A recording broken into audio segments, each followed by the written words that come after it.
Hi, this is Linda Summers, and this video actually is about the art of relationships and the art of connection in those relationships.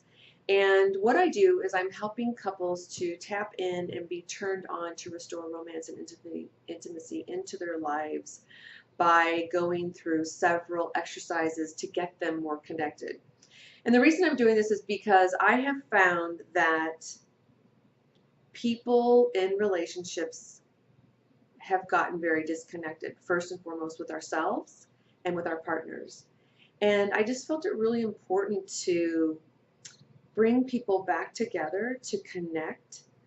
And first and foremost, we know it's all about self love. We have to love ourselves and have that connection with ourselves before we can actually have a connection with another person. So we don't expect them to fill our needs and this void that is within ourselves.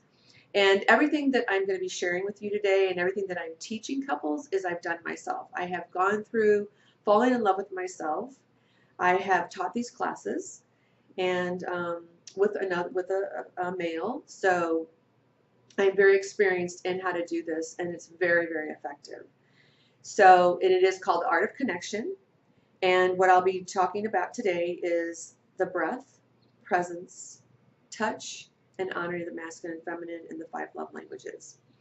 And the reasons there's these five, and the reason they're in that order is because I feel, well, let me just step back a little bit before I even go into that, because I think what's important is, first of all, when we enter into a connection with ourselves or with another partner, that we have the understanding that it's just not a one-time thing. It is something that we really have to dive into, and there's going to be a lot of things that may come to the surface that have to be resolved, that have to be communicated. And so if your partner knows that and that you guys agree to this, that it's just going to make things much easier. And of course, with yourself, if you don't have a partner, this is great because then you can learn to connect with yourself so that you know yourself, and that when you do enter into a relationship, that you're able to connect very deeply with that person. Because really the basis of all of that I'm teaching is to really have this profound, deep relationship to where you can connect so deeply that you end up making love in a way that you've never made love before. And you go to a place that time doesn't exist. And so that really is the benefit of doing this for yourself and with your partner. And so there really is, it's really important for you for both of you to be able to come to this place of agreement, so to speak, in communication, that you have the understanding of that, hey, it's just something that we're going to have to work on, that we're going to have to do this together and be this agreement, and what are our expectations, and plan time to do this and everything like that. And then also I want to mention too is the environment, the container, what I mean by that is where you're going to do this. So the best place I would say is the living room, not the bedroom, because if you're in the bedroom, then you're probably going to end up, having sex, and which would be great, but you're not going to connect. You're going to connect in a way that it's a physical thing. And yes, connecting and making love is a physical thing, but trust me, when you start to do these exercises and you do those together, it's a whole different connection, and you're going to feel something completely different. And it's just not about sex. It's about really making love on a completely different level. So with that being said, because there's a lot more that I go into when I'm working with couples on this, there's a lot more that I go into. And by the way, it's a one-night thing, and it's about 2 hours long. So we can get through this, and then you can come back the next week and share and things like that. So the first one is on breath. And the reason about breath is because it's important for us to let go of the day and just really become present and grounded with that person that you're with, or even with yourself. So you can do this by yourself or with a person. And so really being centered and grounded to where because when we start to breathe and we're aware of our breath, everything else goes away. All the stress, all the thoughts, everything we're thinking about that happened in the day or whatever's happening, because we're concentrating on our breath. And so when you start this breath, and let's say you are doing it with your partner, that it's kind of like a meditative state, that when you start to breathe, that when you're breathing out, he's breathing in, and then you breathe in his breath, and then so on and so forth. And I don't want to go into a lot of detail because it's pretty intimate, that I think that I kind of want to hold, but just to give you the idea of why we're starting with breath, because it's about becoming one breath, one body, one heart. And so the second one is about presence. And presence is important is because when we're talking to people, we want to know that they're listening, right? We want to know that they're present with us, that they're with us. And this is an important exercise, because once you establish the breath, then you can establish a presence and become present with one another. And you can do that by turning that person around so you're not looking eye to eye, or you can look eye to eye.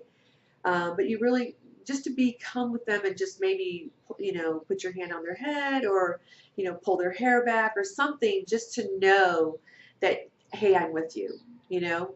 Um, so that's presence. And then again, I'll go much deeper when I'm with the person as an individual person or as a couple, to go much deeper. And the next one is touch. And touch is really important because how we touch people, that's a connection. Now we're connecting, because first there's breath to connect, then there's presence to connect, and then there's touch. And so when you touch someone, you can touch them like, hey, and that's a touch, right? But then that's like, ooh, there's something going on, right? Or you can say, hey. There's just a way to be able to do that, but in an intimate relationship, or even by yourself, touching yourself so you can feel your own body. And that's really important, because we want to be able to feel what our body feels like. Because when another person's touching our body, that we know what places feel good for us. It could be behind your ears, it could be your neck, it could be your breasts that really turn you on, or things like that. But it really is to connect.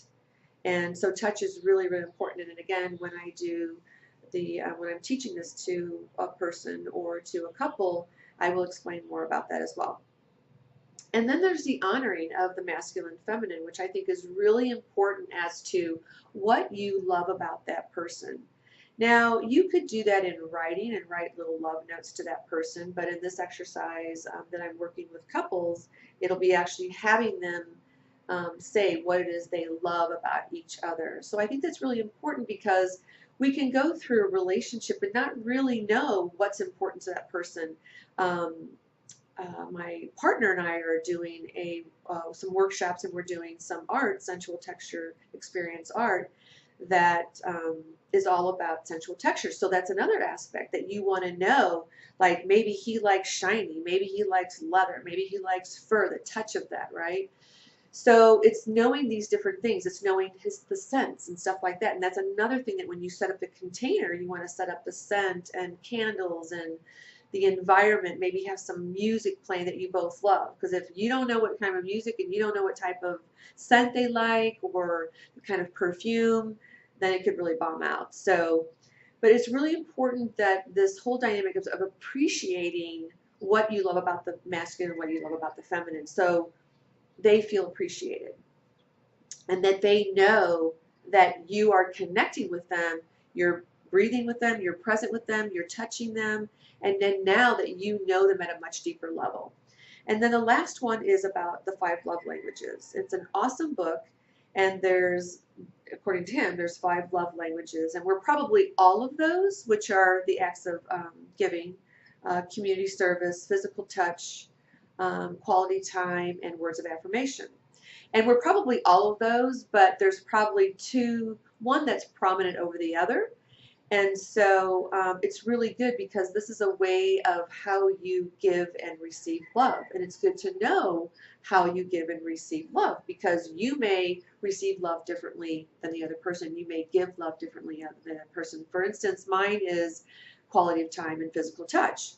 And if that person, my partner, doesn't know that, and his are words of affirmation and acts of kindness, well, that's great. But if he's not spending quality time with me, and he's not, touching, things like that, then I'm going to think, oh my gosh, he doesn't love me.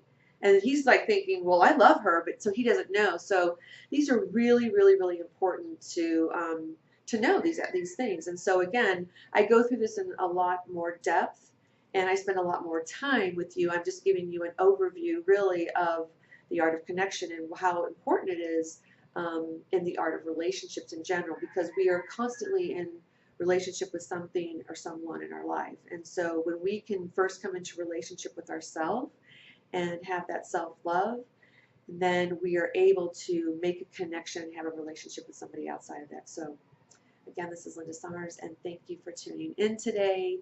And you can reach me at linda@lindassummers.com. And you can also go to my website, lindassummers.com, to get more information. But you can email me as well.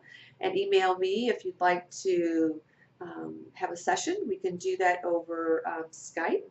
We can do that over Zoom. It doesn't have to be in person. It's very effective just as well outside of it being on a different platform. So I look forward to hearing from you, and thanks again for tuning in, and I hope you enjoyed today's video. All right, thanks.